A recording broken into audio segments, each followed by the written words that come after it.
It's been a quiet end to our working week. We've had tranquil conditions for today, obviously following the rumbles as well as the heavy rains we had earlier during the week.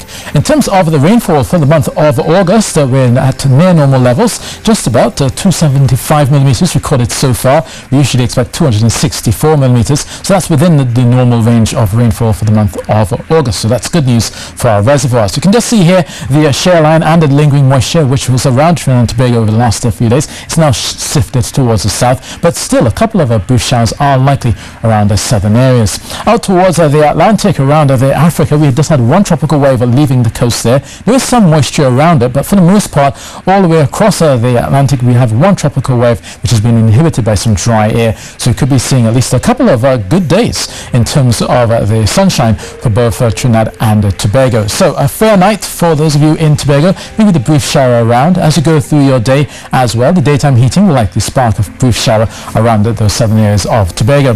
Now for Trinidad, only along the south coast is there likelihood of us seeing a few of those brisk showers, but overall most areas of Trinidad should have a fair night, only one or two brief showers coming across the hillsides, and therefore we should be seeing long sunny spells through your Saturday morning, but during the afternoon, again, daytime heating and those pockets of moisture will likely spark up a couple of showers around western areas of Trinidad, and there is a possibility of a thunder shower, and that will be restricted towards western and southern areas. So if you're around San Fernando, out towards Point Fortin, down towards Icarcus, here you could be seeing a heavy shower, and all the while during a heavy shower you could be seeing gusty winds or street or flash flooding.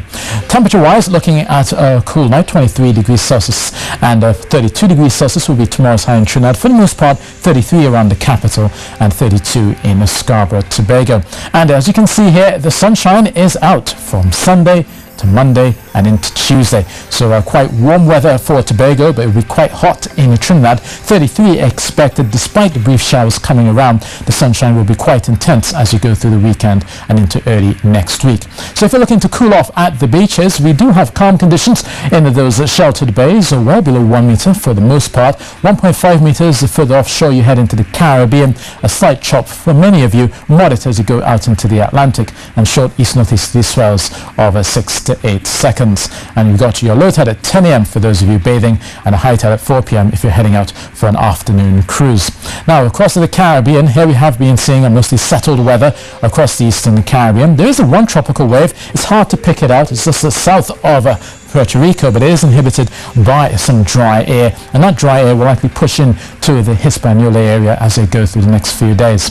But for the eastern Caribbean, it's settled, a lot more sunshine to come, only a few clouds and the passing shower, especially during the afternoon, but all the while from the Windward Islands up towards the Leewards, it's a settled start to their weekend. Across Santo Domingo, it's going to be quite hot, 33 degrees Celsius expected there, a touch hotter in Port-au-Prince, but it's usually at this time of the year that they tend to get quite a bit of that heat, so they will see only a brief shower or two. But for us, we'll see fair conditions, an afternoon shower that could turn heavy or thundery, but overall you should be seeing a lot more sunshine. So that's the weather, and that's it from me.